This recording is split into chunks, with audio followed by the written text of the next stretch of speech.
I'm Caitilin Studdert, the Chief Operating Officer here at ADAPTOVATE. I'm about to share with you an interview that we conducted last week with Jude, one of our senior female leaders here at ADAPTOVATE, as part of our Backstory series. And the idea behind the Backstory is that you get to see the very real people behind the human side of business transformations.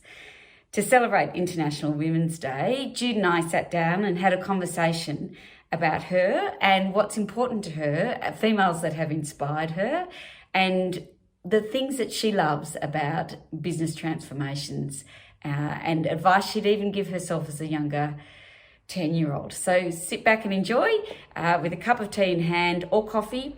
It's a joy to be with you on the Backstory. Thank you. Hi, Caitilin. I'm so excited to be here. It's so wonderful to be here with you, Jude. I'm going to ask 10 questions, Jude, and leave you to take the floor. Okay. The first question is, can I ask, when did you join us? And can I ask you a little bit about your background? Sure. So I'm a newbie. I only joined the ADAPTOVATE team about 9 months ago, even though, as you know, I first met you all about 4 years ago when I was a client and dealing with you on the other side of the fence. It was a great experience at the time, obviously, otherwise I wouldn't be here today. So my background is digital product. I was lucky enough to catch the digital wave right at the start of my career, working for big names like AOL Online, back when we were sending out those discs that you plugged in. I don't know if you remember those. So I remember them well, Jude. Since then, I've held roles at startups and big companies, but really always in the digital product space, and generally in the B2C space, answering the basic questions with my team. What do our customers want and how can we give it to them? You've had an amazing career, Jude.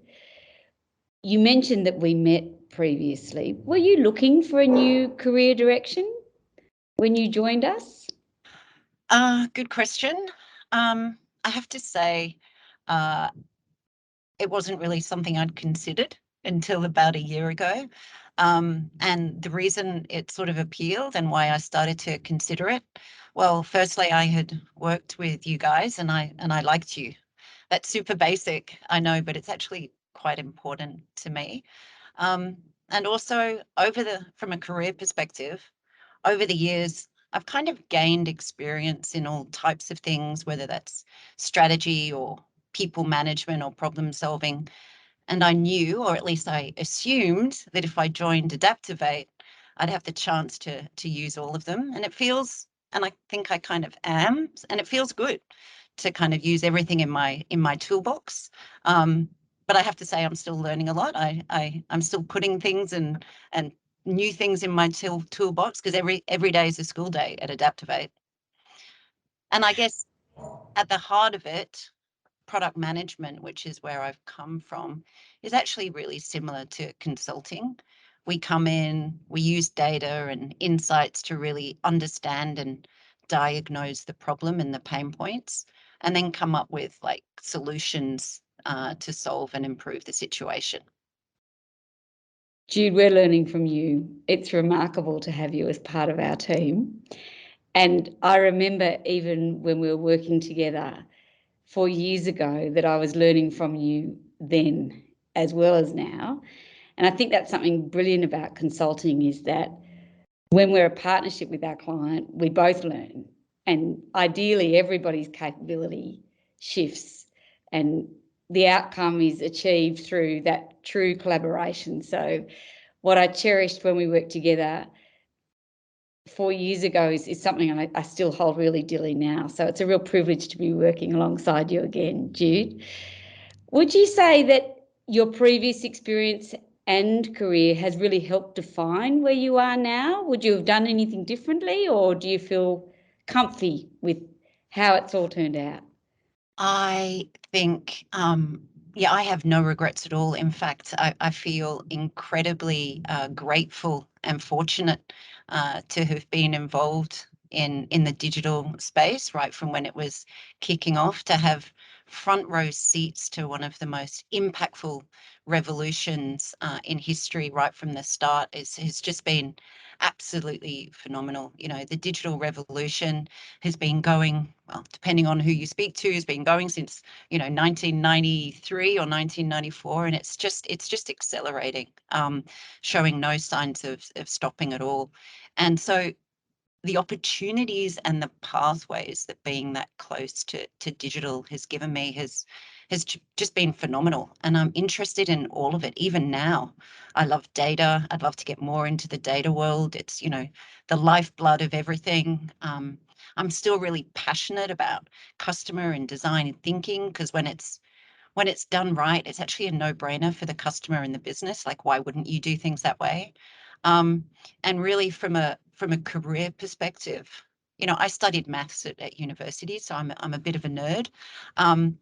So I love that kind of hardcore facts and you know, that kind of solidity of numbers and analytics. But then I also have quite a strong creative side as well, right? I like speaking to people, and I love, you know, creating visually beautiful and compelling experiences. So no regrets at all, Caitlin. I'm exactly where I should be. And as I said, I feel very grateful that, you know, I get to do the things that I love on a daily basis.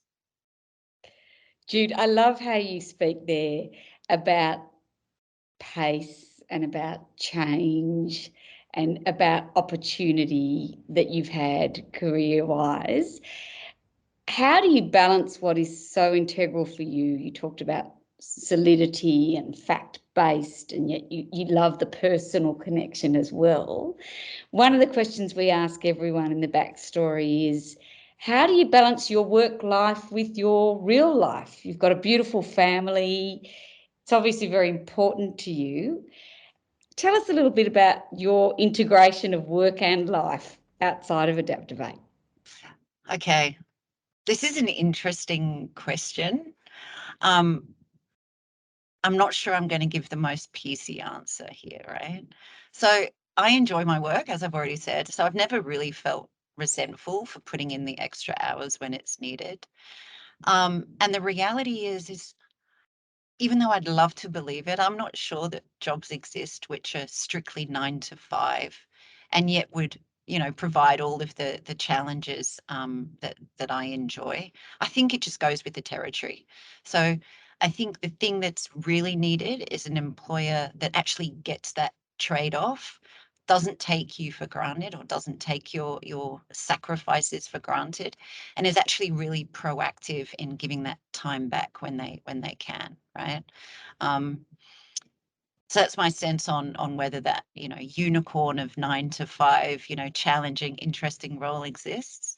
On a balance perspective, I've learned that it's really important to cut yourself some slack every now and then, right? It's just impossible to do everything perfectly, you know. So if you get to the end of the week and the laundry isn't done, you know, that's not a problem, you know, as long as I'm staying connected to the people that I love, and actually just trying to make sure that wherever possible I prioritize the things that are important to them, then everything else is secondary.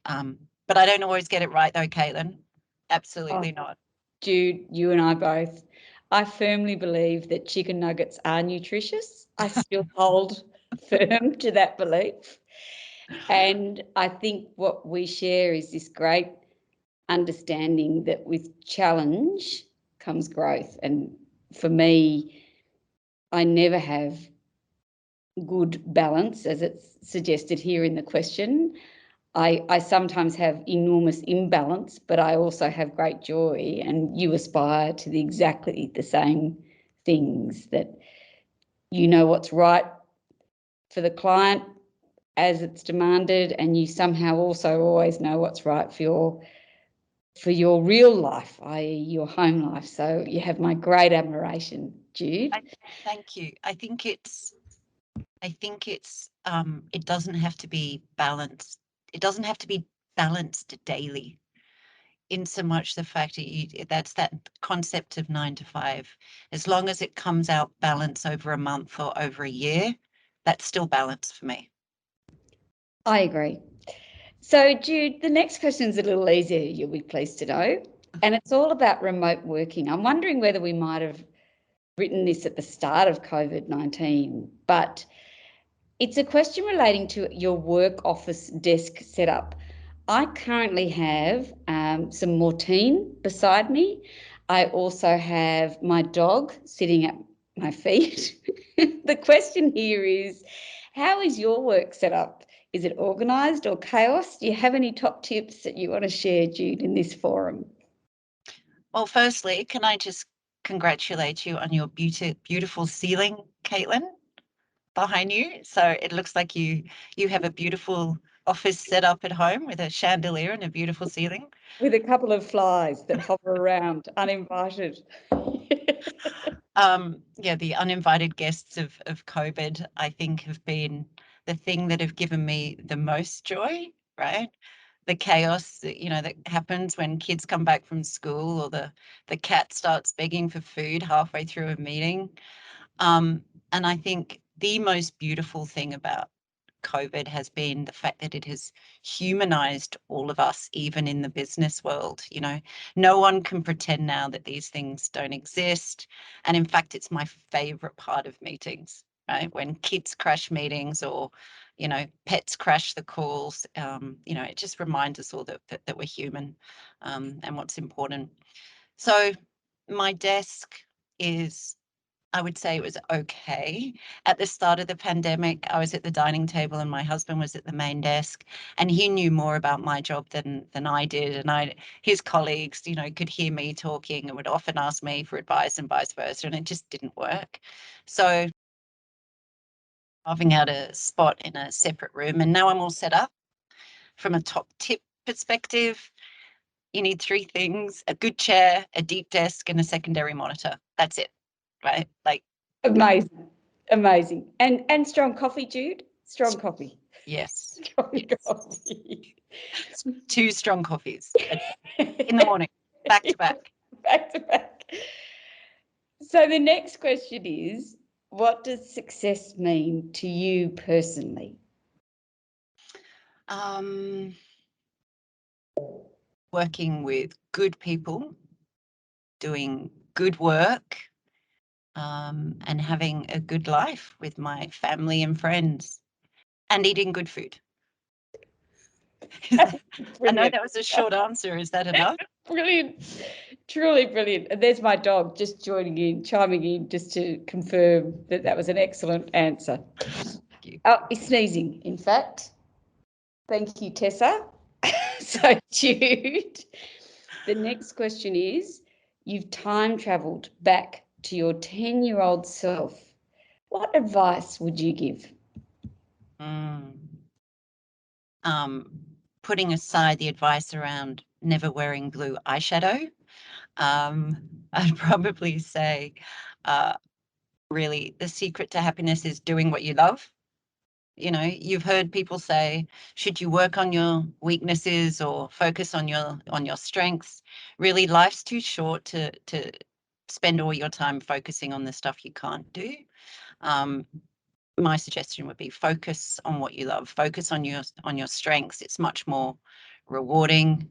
Yes, you also need to be self-aware enough to know that you have weaknesses, right? And your blind spots. Just be aware of them and work around them. Hire people that are better at that stuff than you, and really it's okay not to be perfect, as long as you're good at some things. And those are things generally that you love doing. Jude, I love that, because that's what I see in you, that you are genuinely loving what you're doing, which is obviously why you're so great at it. Thanks, I Caitlin. have a special 11th question that Katie's listed here.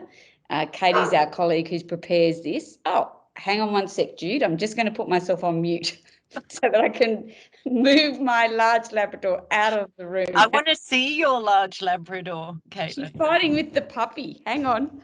So, Jude, the final question is, on International Women's Day, our team is going to do a shine out for all the women that have inspired them. And it could be your neighbour, it could be your barista, it could be an academic, it could be someone in business. When you think about women that have inspired you, you don't have to name them because that might be quite a private intention, but what is it about one of the women in your life that has driven you or inspired you as you proceed through the daily experience of working here at ADAPTOVATE?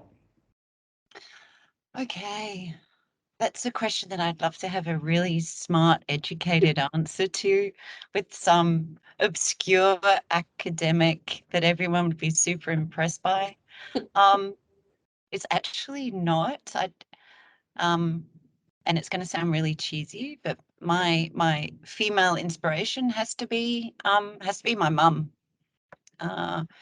She is she's a beautiful person, overcomes some adversity in her life, but just keeps her focus on the people that she cares about, is always willing, even at her age. She's going back to, she did a PhD at 70.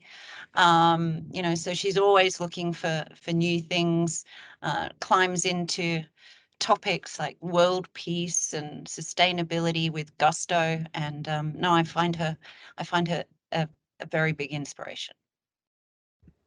Jude, your mum is amazing. Yeah, she is.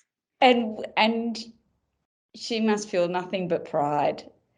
And I'm thrilled that that was an unscripted question, because it was even better in your response to hear that affection just shine through. And I too think on the 8th of March, I can only write about mum.